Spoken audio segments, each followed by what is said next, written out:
of ownership, which was really the point, when you look at even the CEO rates of profit and return, it's much, much higher today.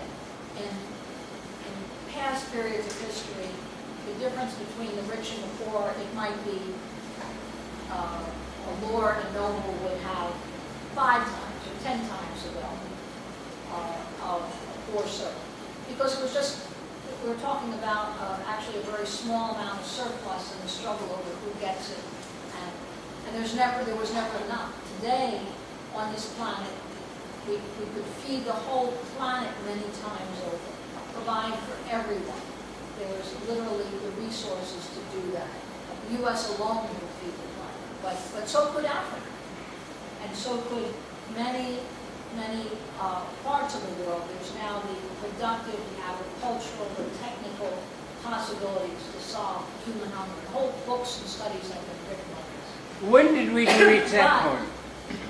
But, and actually, Harold, because I have to leave. I know you have to go, yeah. And you could really go on at this point very effectively, and I think you should.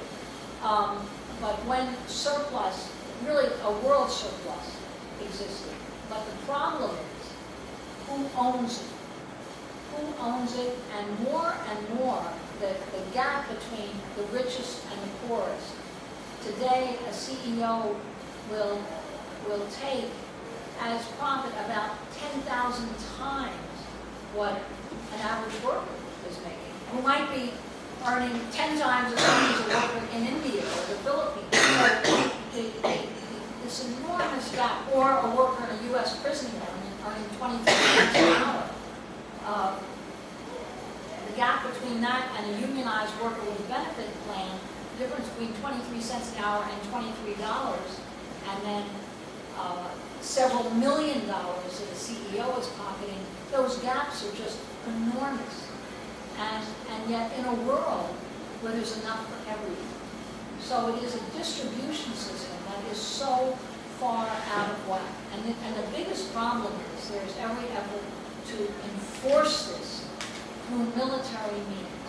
And anyone who challenges it, what did Libya do? Everyone was guaranteed ownership of their own home. There's no such thing as rent or mortgage in Libya. That's a fact. It's what they did with their oil reserves. There was no such thing as paying for health care anywhere in Libya. And that's also true for a number of other countries that have been targeted by the U.S. You wouldn't pay for health insurance. There was no such thing as paying tuition for school. If health care and tuition and housing are completely free, and Libyans were guaranteed a portion of the oil wealth, and they received, I don't know, something that was like $25,000 a year per family. It was like a subsidy that everyone had ownership of. Now that is absolutely counter to what the U.S. wants to do with Libyan oil. They don't want Libya investing the oil in Libyan people or in other people in Africa. They want that wealth coming to banks and corporations right here. And you think, well, how could a banker who was already getting stock options and all this and that and is getting an equal $50 million why does he want a year, why could he possibly want any more? But their position is based on always increasing their profit every quarter, not just every year, literally every quarter. And every quarter you don't improve the returns to the stockholders. If you can't do that, you're out. And someone who's even more ruthless will be appointed and take that position. And so it is a system that is so out of whack. This is capitalism in its absolute decay. Okay, good. So real quick, no, just one quick, real quick.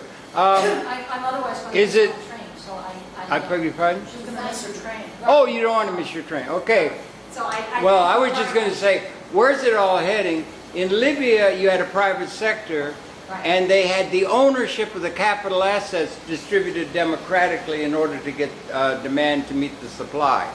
when did we cross the line when there was not enough to where there was enough? That's a big, Okay. huge existential And question. by the way, in Libya, it was not a socialist country.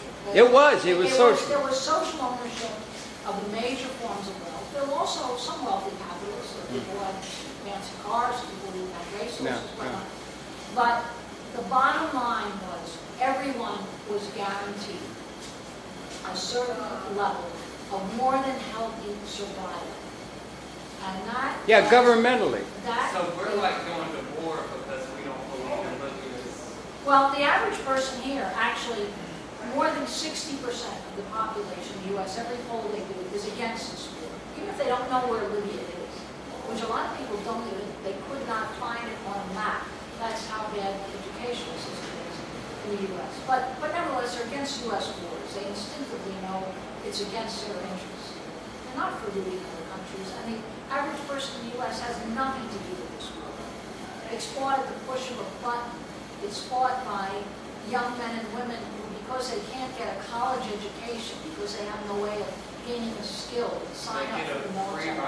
Do you think we're coming to the end of capitalism and the empire? I think that capitalism can no longer Right. solve these problems Right. at all. Exactly. And they can't, the very ability of the system Right. to extract a profit is Right. so limited because it's so productive. Right, that- exactly. that- Because it's in surplus, yeah. Right, it Right. immediately goes into surplus. Yeah. There's a depression. So where's it heading? Start- Where's the world heading?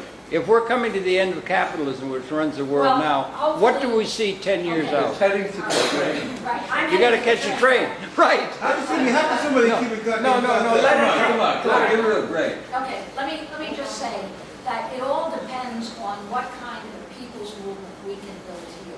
Okay. Can there really, there's the potential to solve every one of the problems on the planet today. Hallelujah. With social organization.